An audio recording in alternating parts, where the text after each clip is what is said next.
Hey guys, thanks for listening to our free podcast. We really appreciate it. And we want to keep it free for you. So we're going to do it in a super easy way. It's just going to take 5 seconds of your time.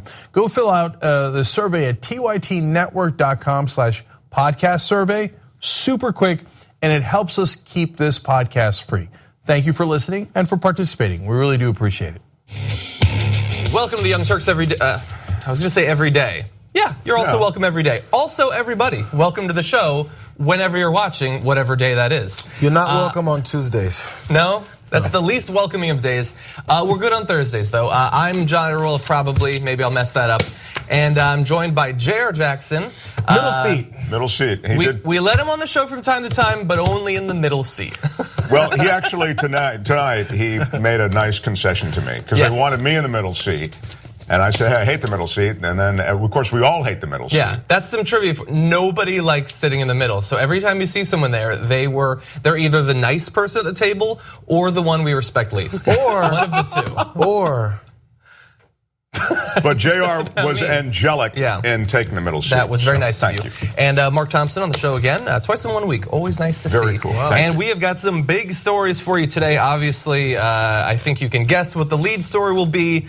But we have updates on Donald Trump's Asian vacation. We also have some more stuff coming out of the Paradise Papers, supplemented by some great work by TYT Investigates, and an idea of what the Senate might end up doing when it comes to their tax plan. So all of that will be coming up over the course of the next hour, but we will of course be starting off with Roy Moore. Alabama Republican Senate candidate Roy Moore was an embarrassment for the GOP since he won the primary, somewhat surprisingly.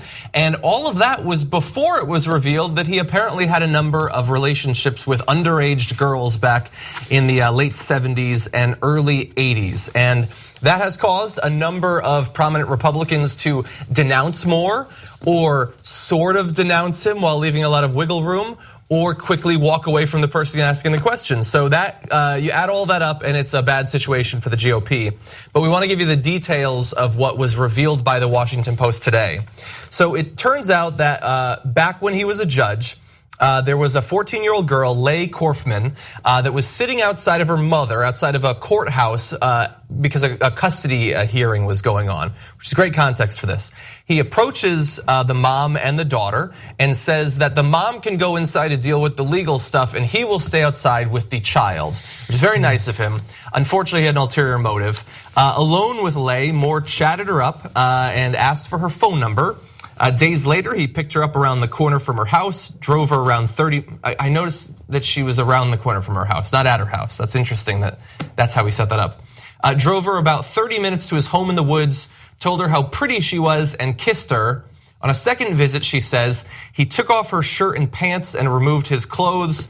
He touched her over her bra and underpants, she says, and guided her hand to touch him over his underwear. She was quoted by the Washington Post as saying, I wanted it over with, I wanted out. Please just get this over with. Whatever this is, just get it over. And so she asked to be taken home and he took her home at that point. Now, two of her childhood friends say that she told them back at the time that she was seeing an older man. One says that at the time she identified him as Moore. So this is not, just looking back 30 plus years. She had been talking to people about this, including to her mother, inside of 10 years of it happening. Now, there are 3 other women interviewed by the Post that say that Moore pursued them when they were between the ages of 16 and 18. Wendy Miller says she was 14 and working as a Santa's helper at a mall. That's just terrible. When Moore first approached her, thankfully he waited 2 years before he started asking her out on dates. And there was another 17-year-old that he spoke to in her high school. So he knew exactly how old she was because she was still in high school at that point. Understand that he was in his 30s when all of these situations were going on. Now, with those 2 women, apparently it didn't go beyond kissing. But there was an 18-year-old cheerleader that says that Moore took her out on dates that included bottles of wine when she was not of legal age to drink the wine. And so this adds up to a problem for him because there apparently is a pattern of behavior where he was targeting women as young as 14 for dates. Yeah, cruising malls and high schools. Malls and high schools looking for people working with Santas. That's a pretty dark situation. Now, he did respond, his campaign responds, saying these allegations are completely false and are a desperate political attack by the National Democrat Party and the Washington Post on this campaign. Now, I don't know about all of the women, but Korfman, the 14-year-old in the story, says that she has voted for the Republican in the last 3 presidential elections. She voted for Donald Trump. And apparently none of the women have been involved in any way in terms of donations or anything with this race. So the idea that they are just hacks trying to help the campaign is not just offensive in the normal way that these sorts of allegations are, but it's also unfounded in any way. She's a Donald Trump supporter that he apparently tried to seduce while she was 14 years old. It's weird how sexual, we talked a lot lately about harassers, abusers, in this case, potential pedophiles, they don't really fall within one party or another. And their victims don't always fall within one party or another. I'm sure when he was cruising the malls in the high schools back in the 70s, he wasn't going, is this person gonna be a future Republican before I harass and maybe try to seduce her and there was the 18-year-old that they gave wine to. I'm not sure if that went to every one of his targets. But so it's a shame that you even have to say, hey, so just to point out, you guys, this victim of this pedophile, this potential pedophile, voted for Trump, didn't care about all the things that was coming out about him during the election, has voted for Republicans in the past, so that the attack on her won't be, look at this, just a lying dim. That's all they're ever doing, trying to get us and take us down. Yeah. It happens from people of any political stripe, and of people to people of any. Yeah, and that obviously that was to refute his general argument, which was that it's politically motivated, and of course he kept just throwing that up. It's politically motivated, and that's going to be the size that fits all on this issue. It's interesting also to see some in the GOP pulling away from him, but some defending him. And I was seeing something from the state auditor there, and quoting Bible and saying that even with Joseph and Mary was a teenager and Joseph was an adult. I'm thinking, wow. I mean, that's a tortured kind of defense for this. I mean, we never know that. As stupid as an example I don't know a lot about the Bible, but they didn't even sleep together. That was the whole point of that story, you moron. Again, the atheist has to remind the Christian of how this thing plays out. Yeah, and it's disgusting. I love that Roy Moore is today spotlight in the news, perverted Alabama politician, and this state auditor is hold my beer. I think I can beat him. No, exactly. No, it's look. There's no defense. This may stick, particularly when you see so many of the GOP melting away from him right now. Yeah. So we actually have a little bit of that here in this compilation that Jayar put together. You're going to see Richard Shelby and Jeff Flake responding to questions about these new allegations. If there is any shred of truth to these stories, he ought to step aside. And now. Is he fit? Would he be fit to serve in the Senate if this was true? No. If there's any shred of truth, he ought to step aside. I mean, just with regard to Roy Moore, those stories are appalling, just appalling. It's a devastating, nasty story. If the revelations, if that's true, I don't believe there'd be any place for him in the U.S. Senate. Okay? So in addition to them, you also have Mitch McConnell calling him to step down if it's true. So again, leaving themselves some wiggle room there. But John McCain said the allegations against Roy Moore are deeply disturbing and disqualifying. He should immediately step down and allow the people of Alabama to elect a candidate they can be proud of. So John McCain, perhaps the least sort of hedging his bets out of all of them. Yeah, this kind of lends to what I was thinking when I saw the immediate refusal or rebuttal of him, which doesn't happen a lot, which is why it was a little bit surprising. So Richard Shelby, after he said the first parts of there, a follow-up question said, so do you think he should carry on and maybe go on and serve if he wins? And he said, well, you know who I support in the primary. It wasn't this guy. I think Luther Strange. Sure. The point being, the guys that didn't want him because of his other political innings, they know how much of how many racist things he said. He backed the whole birtherism thing and his homophobia behavior. So all that they already know about, know how hard it's going to be to have this guy around. He's crazy. Yeah. So they're like, okay, let's hurry up and say, let's get him out for this reason because we didn't want him for the other reasons we'd have to defend him for. Yeah. That weren't particularly illegal, just deplorable. Yeah.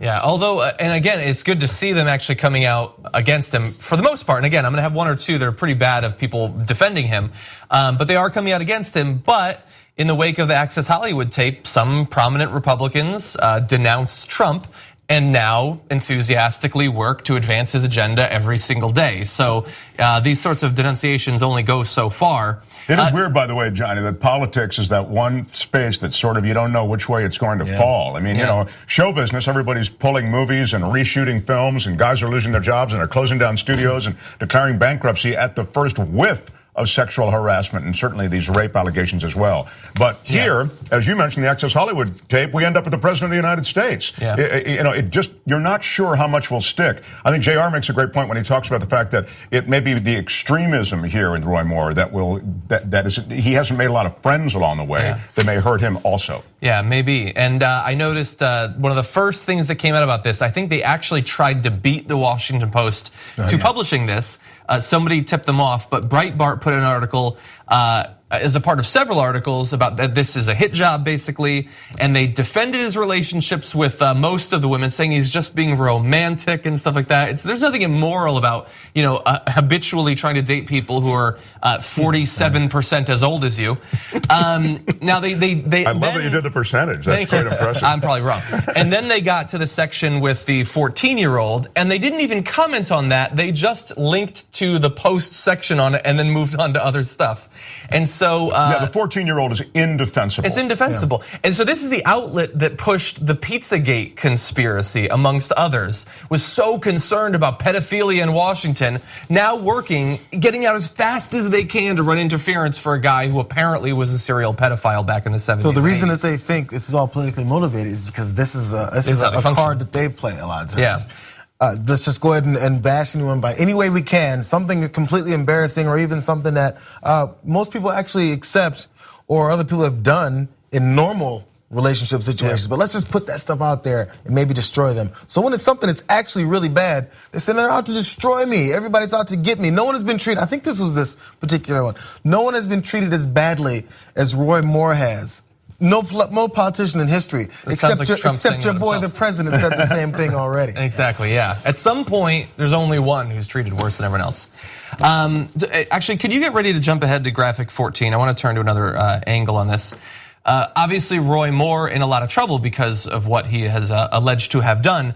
But it's interesting, we're talking about projection here. This is a guy known for taking extreme hard lines on religious issues. He's an Islamophobe, saying that people who are Muslim shouldn't be allowed to serve, homophobe and stuff like that. And then he has this dark past when it comes to his dating history. And so Jayar found this video of him back in 2005 talking about homosexuality.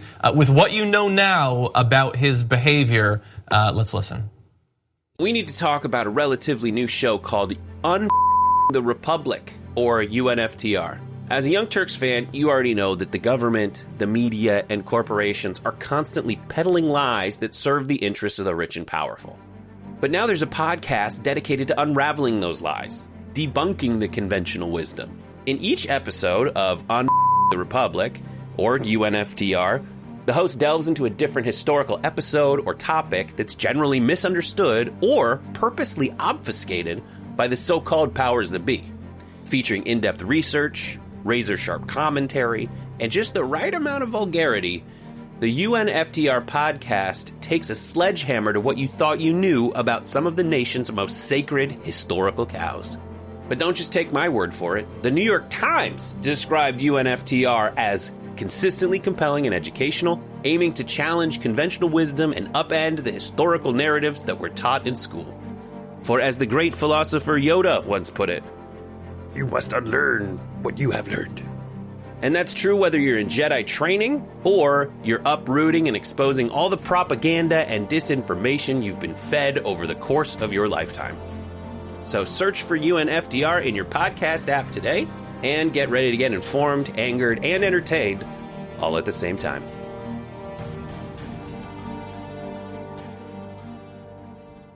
It's immoral, It is defined by the law as detestable. It was against the law in most states. We get our morality from the Holy Bible upon which this nation was founded. Because it's done behind closed doors, it can still be prohibited by state law. Yes, they get it from the Bible for what that's worth. Also back in the 90s, understand this, and this is getting even closer to his sort of behavior. In the 90s, he ruled in a divorce case that a woman who had a lesbian affair couldn't visit her children unsupervised or with her partner, writing that, quote, minor children will be detrimentally affected by the present lifestyle of the mother, also the judge. Moore was the only vote in favor of a daycare worker who raped a 12-year-old, claiming that there was no, quote, implied threat of serious physical injury. This guy has a history of taking odd lines on abuse of children. It's so obscene. Oh my, it's so despicable. He's so deplorable. He's an awful guy. It's great that you're reviewing this. He is a disgusting person. He said this about homosexuality: the effect of such a lifestyle upon children must not be ignored, and the lifestyle should never be tolerated. Because we have to watch out for the children and keep them pure and innocent until they hit 14, in which case I'm gonna try to take them to a cafe or something. Again, like you said, from the very beginning, the first victim we talked about, Lee Kaufman. She was 14, sitting outside, and he said, let's let your mother go in and so I can be here alone with you. So, you can see where he gets his mindset of what he thinks actual sexual predators are like because they're lesbian. Or at their present lesbian exercises at the time. So she can't be left alone with her own child, but they can leave your ass alone with someone else's child. Yeah, and so there's one other tweet I wanted to read for you. So we talked about some of the politicians on the Republican side, Senate, generally in the Senate, that are coming out against Moore, now at least. We'll see what happens if he goes on to win the election. But a journalist, Daniel Dale, has been communicating with a county chairman for the Republican Party in Alabama to see what they think. He talked with Alabama Bibb County Republican Chairman Jerry Powell, this is graphic 17. Jerry Powell told him that he'd vote for Roy Moore even if he did commit a sex crime against a girl, saying, I would vote for him because I wouldn't want to vote for Doug. I'm not saying I support what he did. Just saying. If you want to hand him government authority and power after knowing the person he is, you are supporting what he did and what he is. Because everything that he's been since then should have given us pretty strong hints of the sort of lifestyle he was leading himself. I'm telling you, man, you're gonna get tired of hearing this analogy, and you probably already are tired of hearing it. Man, if you're a Cowboys fan and then your favorite player is up on some kind of charge, you'd be like, well, I don't care, just let him finish the season because I'd like to win. This is just my fantasy team and I've got bets. So they don't actually care about the actions and activities of their favorite players. They actually just want to win and say, see, we won. I just don't want to vote for Doug. I just don't want to see the Packers win. That's all. I just don't want to see it. So please let my guy play. And you see that played out at every level of government. We've seen it play out at every level of election. And we've seen the demonization of the other side to the point that, you begin to go, no, I just don't want anything. I just don't want that other side. Yeah. That works both ways, by the way. I understand on our team too. But I think we call out fact. We're prone to that, to calling out fact, I think, more quickly than is the GOP. Yeah. And so let's talk about winning, because it doesn't look like he's going to step down. My guess is that he won't unless this pressure continues, which, with the media the way it is, nothing continues for more than 24 hours or so. And even if they tried to take him off, they'd be in a bit of a bind, because that election to replace Jeff Sessions, his seat in the Senate, is on December 12th. And according to their constitution, you can't be taken off the ballot within 76 days of an election. So unless they break the rules, and this has happened before, that name is going to be on there no matter what. We'll see how the people of Alabama respond. Now, he's been leading by about 9 points in most of the polls for the past month or so. Is trying to sleep with a 14-year-old, is that worth 9 points? I don't know in 2017 in America. But perhaps, and if a Democrat were to take that seat, which nobody expected, that would bring the Senate to 51-49, making it that much more difficult for Republicans to pass, some of their priorities over the next few years. And although there would still be very little chance of the Democrats taking the Senate in 2018, it does bring it a little bit closer to the realm of possibility. John, it's good that I work with you most days, and I'm sitting next to you now because your positive energy is good. Is like, it's helpful, but it's not gonna happen. What's not gonna happen? This guy's gonna win easily. His lead's gonna increase. I'm gonna make really bad predictions. I'm just laying out He's gonna win by 10 roads. to 11 points instead of the 9. You think he's gonna gain points? He's gonna gain points because just because of the witch hunt that's underway on him. Is that what you're saying? It's gonna be look to at defend him. Look at the Democrat Party. Yeah. They're trying to attack our boy. Oh no, I really want to stick it to them and let them know that I'm so stupid. I'm willing. Look at the quote. I don't know who that guy was. If he did commit these acts, it's okay. It's great, man. I want to support him just so I can say, yeah. That's the only reason. You know, it's your fantasy football sports team analogy. It really is. But John's scenario, who needs House of Cards when you've got that? I mean, that's the idea that this 11th hour fact could change an election and that a Democrat could actually win this seat. Wow. Yeah. But I think ultimately I side with Jayar. I think they sort of the ends justify the means, or however they want to do the jujitsu mentally on it. Yeah, and look, I know we've been saying they seem the willingness of some Republicans to denounce him is, as Jayar said, an indication of how uncomfortable that some of them are, at least publicly, with him. Regardless of what they believe privately. But this guy, getting into office isn't just one more number making votes more difficult for the other side. Imagine what this guy can do with the higher profile he'll have. He'll be serving on committees. He'll be introducing legislation. He'll be at confirmation hearings. He will be helping to advise in the choice of Supreme Court justices and things like that. This is a terrible, terrible guy. Even in a political environment infested with some truly disgusting creatures, this guy stands out and has stood out for decades. Long before there was Trumpism, there was Mooreism, and it was disgusting. Apparently, it was disgusting all the way back to the late 70s. And if this guy gets into the Senate, that will be just another really dark mark on our country. That's a great point. It's really with an extreme agenda of the sort that he has pursued decade after decade. We've detailed it here for you. I mean, the homophobia, the racism, the birther thing, which he always insisted upon. Even, he said, well, I still don't believe that Barack Obama, as far as I'm concerned, Barack Obama is not an American. Yeah. I mean, this is the kind of pig-headedness that, and that disrespects pigs that are better headed than that. So I apologize, but you get my point. Yeah, he can pursue a despicable agenda. Exactly.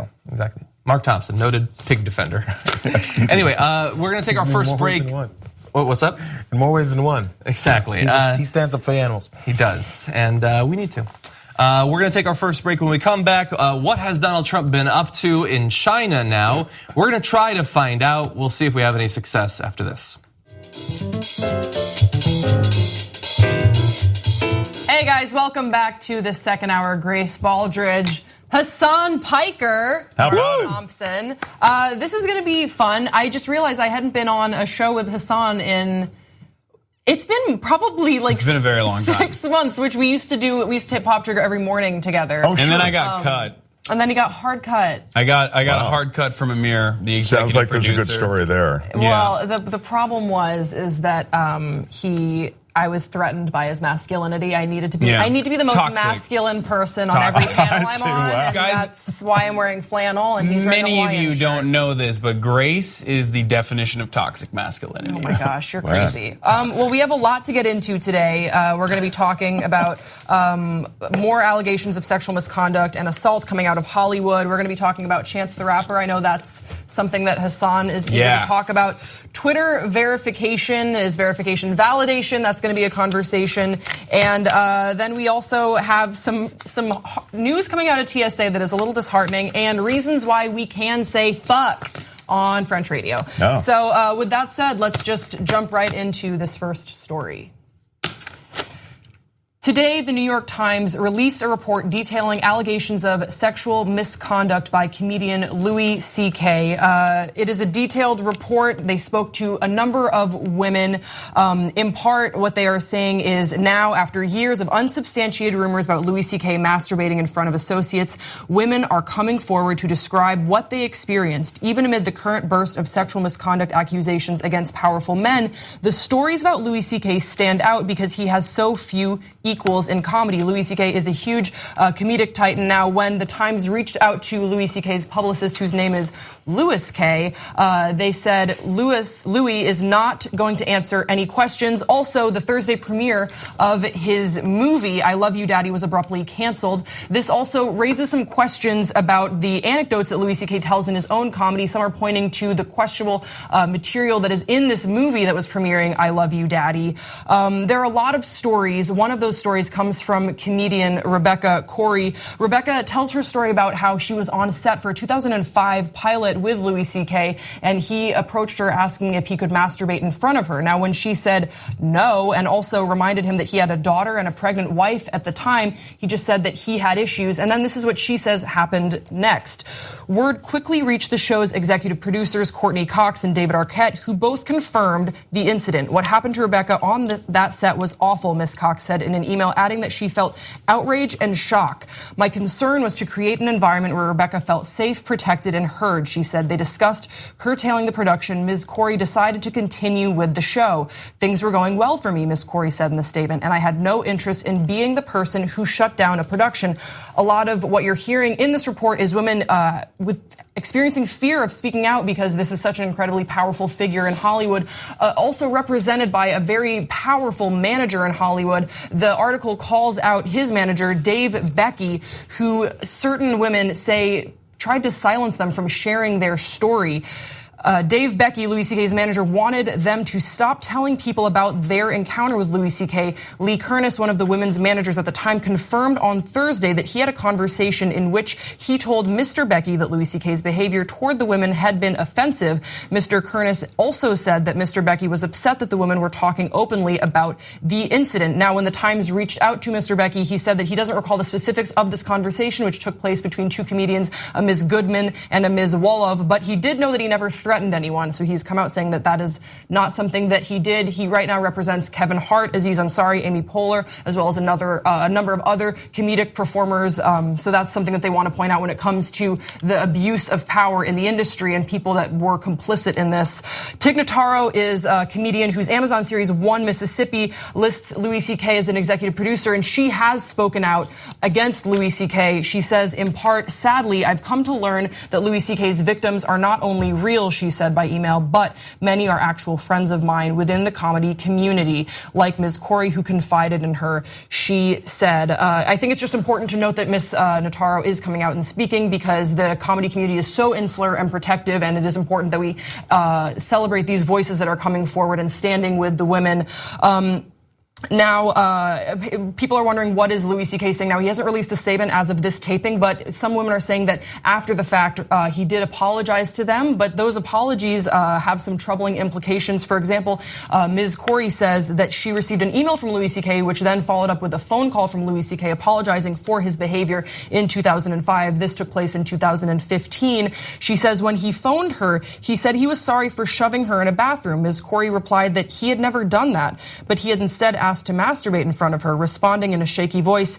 He acknowledged it and said, I used to misread people back then, she recalled. So I know that's a lot of information. I wanted to just break down the article. There's a lot in there, and I would urge you to please read the full article so you can get the full context of the story. Now I want to toss over to you guys. What was your response in reading this? Were you surprised? Because it had been out there, huh? Yeah, I've been a fan of Louis C.K. and you heard some of these rumors in the past, and I actually want to make an interesting note about that too. Like, Gawker uncovered the majority of the things that the New York Times discussed back in 2012, if I'm not mistaken. And at the time, you thought they were unsubstantiated rumors, that you thought that they were potentially accusations, and Gawker already had like a troubled history. So people didn't really pay much attention to it, and because, like you said, because Louis C.K. is so powerful and his manager was so powerful, because he's such a comedic powerhouse, and comedy is such an insular community, people kind of kept it under wraps for and a also, very long time. Public opinion hadn't swayed that way. So one of the co-authors of this New York Times article was also an author on the Harvey Weinstein piece. Yeah. So I think that what we have seen recently is this snowball effect. If Harvey Weinstein can be taken down, who else has been abusing their power can be taken down. So I think that it's good to bring up the Gawker piece, because I've seen that on Twitter. A lot of people are saying, hey, Gawker was already talking about this. Why didn't anyone care? Because the unfortunate truth of the matter is that no one believed these women yet. They were saying, oh, it's rumor. Louis C.K. himself, when he was asked about this, would always dismiss it as rumor. I'm not going to address it because if I talk about rumors, then it makes them bigger than they are. Well, now you have women that are speaking on the record who feel as though they are to be believed because if Harvey Weinstein can be taken down, then why can't we take down the bigwig of comedy as well, who has been abusing his power for years and years and years? Yeah, it was just a cry on the night before, and now the whole culture is swinging in this direction. And as you say, the snowball effect. It felt very Cosby-ish before, you know. Cosby was known for a long time. And even that account that you read with the young actress feeling as though, well, I've complained, but I don't want to shut this whole production down. Back in the early Cosby stories, you kind of heard that same thing. Like, you heard, who's going to believe me? They're going to believe me, or they're going to believe this comedy titan? And you also heard, I don't want to end my career. I don't want to shut this production down. I don't want to shut my career down. So I think there's so many reasons that people didn't step forward before, but now in this culture and climate, it's safe to step forward. And so all the things that we had heard or read in Gawker now get some authenticity because so many people are coming forward now, are comfortable with it. At this stage, Louis has not released a statement, although he did cancel his premiere. He also canceled an appearance on Late Night with Stephen Colbert. So I'm wondering, what do you think is the move from here? Will he be releasing a statement? Like, I don't know what happens here. Or do you think that we'll see charges pressed for some of this? There's a statute of limitation when it comes to this sort of stuff, and depending on the severity of the crime itself. Do you think we'll see more women come forward? Yeah, I mean, there's always obviously a civil suit that could potentially be launched against Louis C.K. and I hope there are some punitive measures. Because look, we need to have a system of deterrence. Like, we need to make sure that in the future, people do feel unsafe. And by the way, I don't just mean men, women too. Anyone who coerces others, abuses their power, their position of power to gain sexual favors from unwanted victims, or even in certain instances abuses them physically, it should be punished in some capacity. And most importantly, be fearful that there could be some sort of widespread movement that outs them. And having said that, though, there are a lot of accusations being launched at the moment. We also must not forget, while we should believe women, because the majority of the time they are absolutely true, and they get nothing out of coming out, and they have everything to lose when they come out and talk about these things, and it's also emotionally tolling. We shouldn't forget that there is such a thing as due process in the end of the day. But obviously, if there are 20 people identifying identical instances and with one person, and that's usually a pattern that we've seen with Bill Cosby. Everyone usually says the exact same things. Everyone has similar experiences. Same with Louis C.K. He masturbated in front of them, pulled them into their room. Harvey Weinstein got naked in front of them in a hotel room. Like, their acts are usually similar. So there's a pattern that we can observe to assess whether or not there's validity. And I think in this instance, absolutely. But again, let's not forget that there is such a thing as due process, because there are certain people that have been accused as well where there's only one victim. And before an actual case is launched against them, to vilify someone publicly is also could potentially be problematic down the line. Yeah, there's been no presumption of innocence in many of these cases, and it's a really interesting point that Hassan makes, because there has been no, well, let's wait for due process to take its course, for precisely the reason that Hassan is identifying, which is it's the same MO with all of these women in all these different cases, with the Weinstein case, with this case. And, as these stories come forward, and this has the additional element where she actually went to producers and said, hey, this just happened. And so they corroborated also. Many of the women in the article, and they have corroborated their stories with other people that they spoke to following the incident. So this isn't, just, women coming forward and seeking out the New York. The New York Times really did their due diligence to track down these people and get statements from other people on the set or their managers, other people they worked with. with. Who right, they made this. contemporaneous complaints to their friends, like, you'll never believe what just happened type stuff. And you need that to create a situation that clearly points to the legitimacy of a claim and of an assault. But the reason that so many companies are closing down production, the reason that they're reshooting movies right now with Kevin Spacey not in it anymore, and the reason is because of what Hassan is talking about, which is that these stories are credible, and they're credible because all the elements are the same. The MO is there from too many people, and as Grace says, and those people told others at the time. Yeah. All right. Well, we need to move on to our next story, which, it's just a little bit of a pivot away. At TYT, we frequently talk about all the ways that big tech companies are taking control of our online lives, constantly monitoring us and storing and selling our data. But that doesn't mean we have to let them. It's possible to stay anonymous online and hide your data from the prying eyes of big tech. And one of the best ways is with ExpressVPN. ExpressVPN hides your IP address, making your active ID more difficult to trace and sell to advertisers. ExpressVPN also encrypts 100% of your network data to protect you from eavesdroppers and cyber criminals. And it's also easy to install. A single mouse click protects all your devices. But listen, guys, this is important. ExpressVPN is rated #1 by CNET and Wired magazine. So take back control of your life online and secure your data with a top VPN solution available, ExpressVPN. And if you go to expressvpn.com/TYT, you can get 3 extra months for free with this exclusive link just for TYT fans. That's expressvpn.com/TYT.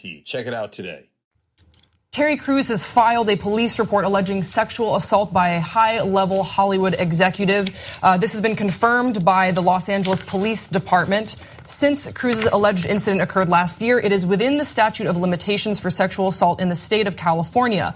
Last week, The Hollywood Reporter reported that WME agent Adam Vennet was the subject of Cruz's tweets. Vennet was put on leave by WME. Cruz has not publicly identified Vennet, however, and Vennet has not yet commented. Now, you may remember that Cruz did tweet about an incident that happened to him, and in part, here's what he was saying. This whole thing with Harvey Weinstein is giving me PTSD. Why? Because this kind of thing happened to me. My wife and I were at a Hollywood function last year, and a high-level Hollywood executive came over to me and groped my privates. He says that his wife saw everything, and that this agent just looked at him like he was totally crazy, and he grinned like a jerk. He says he thought about beating him up, but then he knew that the headline would be 240-pound black man stomps out Hollywood honcho, so he decided not to do that. But Cruz said he talked to everyone he knew who worked with the executive about what happened to him, adding that the executive called him the next day to apologize, but never really explained why he did what he did. He didn't want to take it further at the time because he didn't want to be ostracized, which he says is, quote, par for the course when the predator has power and influence. Ending with, who is going to believe you? This is wow. This story is pretty crazy because we do not talk about sexual assault when it comes to men. A lot of times, unfortunately, the power dynamic is such that women are the victims in these cases. So it is very powerful that Terry Crews came forward. He also ended saying that he hopes that his story will deter predator and encourage someone who feels hopeless. Men are just underreport sexual assault. So we know that these numbers, it's hard to track down the actual statistics behind this. But I want to get a reaction from you both. Now that he is going to the LAPD, there are charges being filed. This is something that is new and different in this playing field. Yeah, but it's got a lot of the same elements that we've just been talking about, right? Guy power who's dynamic. Powerful, as you say, a power dynamic that is in favor of the assaulter. And that person who is assaulted has no power, is worried about losing what little they have, and in his case, destroying his career. What's changed is now he's grown in stature.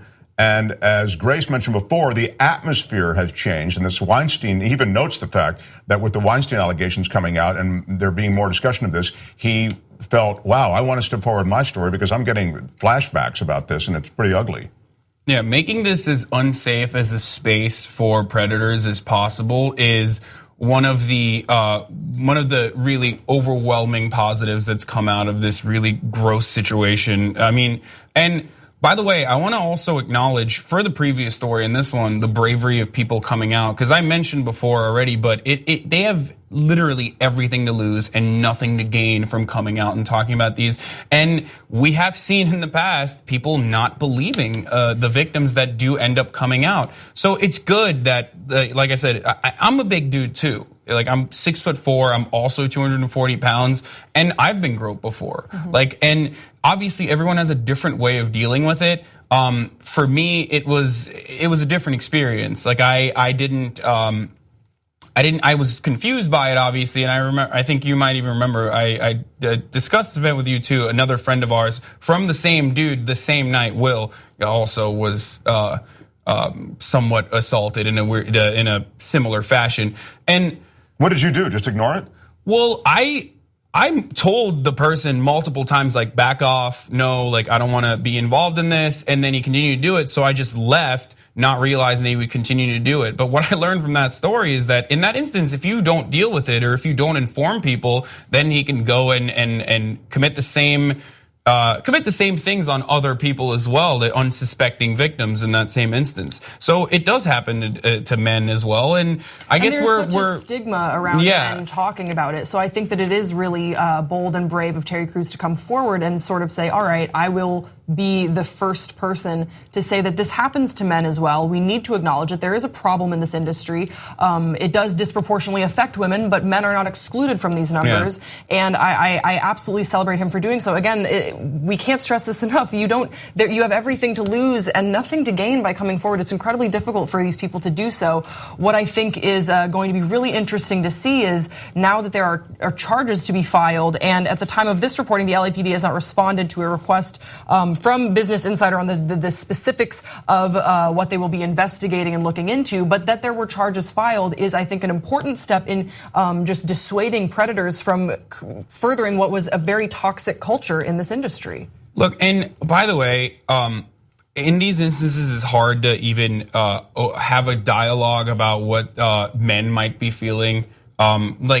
Because I've experienced this. Like I've listened to many different comedians and other performers try to unpack like a different perspective in this instance, like perspective of male who feels that maybe they were in a situation where they might have been the perpetrators. And the thing is, like, there needs to be more communication about what to do and what not to do. This is actually a piece I'm working on currently, and I'm talking to a bunch of female journalists right now, like trying to figure out what the boundaries are and explaining them and communicating them as best as possible. Because I think that's one of the issues is that because we come from such puritanical roots, especially in regards to the way we understand sexuality and sex, and it's such a taboo subject to discuss openly and also even in private, we don't have great sexual education. And I don't just mean that in a reproductive health sense. I mean that in like sexual etiquette, boundaries. Consent. Yeah, we need to have a serious, open and honest dialogue about what it means to consent and establish maybe new boundaries, like serious boundaries with potential legal implications around consent. Because and I'm not excusing violent predators, but sex is a confusing thing, especially amongst the opposite genders. Like it is like male and female relationships is all I can speak to, but it's complicated, it's confusing, and there's a lot of like mystery involved in it. And because of that, because of the mysterious nature of it, it's difficult to assess what you're doing and how it might be perceived from the other side. One thing that you do to someone might be totally acceptable to another person and work in your favor. So the reason why I'm mentioning this side is to just to say, look, if you're fearful that you might have been in a situation where you feel as though you've done something wrong, understand what you're doing. Try to understand for future instances how your actions might be received. You know, in the male-male situation, I can see the water being muddy, like sort of like, hey man, just shake it off. That guy's crazy, he's weird. But in the male-female situation, which is the majority of these situations, I don't see the water as muddy at all. In fact, if somebody grabs and gropes you, that's clearly out of bounds. Somebody whips out their penis and start, well, you can stop right there. If they whip out their penis, that's clearly right. 100%. That wasn't even what I was referring to. Oh, those are very obvious instances, right? But what I'm referring to is like, what people don't understand, and this is all what I got from talking to a bunch of other female journalists about this, is like what people perceive as sexual harassment is very personal to them and differs from case to case. And in a lot of the feedback that I got, like, for example, very, very easy one that almost all men and women commit, because I used to give advice to all my friends on, how to text girls and guys as well. Like, constantly pursuing someone could be harassment. And you might be doing that right now, and you have no idea. But like and part of it's because Hollywood has kind of trained us in a way, in pop culture has trained us in a way to look at certain things as romantic, and people don't really understand, and they give in to their lizard brains, and you constantly text the girl thinking like, oh, eventually this will change, I'll get out of the friend zone. Like, you won't. And those behaviors that you think might be creepy could potentially be harassing the other person. So that's what I was referring to, not obvious instances of like groping or doing something that is bad. Right. I think what I mean? When it comes to the sexuality of the situation, then at least I think the male-female stuff is clearer, but I think the male-male stuff, I'm kind of glad you told your story, because I'm thinking, what do you do in that situation? Do you just move on, or do you just, this is, Terry Crews could have just moved on. Could have just said, that was so effed up. And hopefully this is the beginning to a comprehensive reform in the entertainment industry. Now, we have to go to a quick break, but when we come back, we're going to be taking a hard turn away from this conversation. We're going to be talking about Chance the Rapper. We also are going to be having a conversation on Twitter and verification. I want to know how many times Hassan can plug his Twitter account. I would like to hear your thoughts. So please tweet us at hashtag TYT Live. Over under 10? Over under 10? I'm saying around like 7, I think. 7. We'll see. We'll see after the break. Hassan the Hunt. Thanks for listening to the full episode of The Young Turks. Support our work, listen ad-free, access members-only bonus content, and more by subscribing to Apple Podcasts at apple.co/TYT. I'm your host, Cenk Uygur, and I'll see you soon.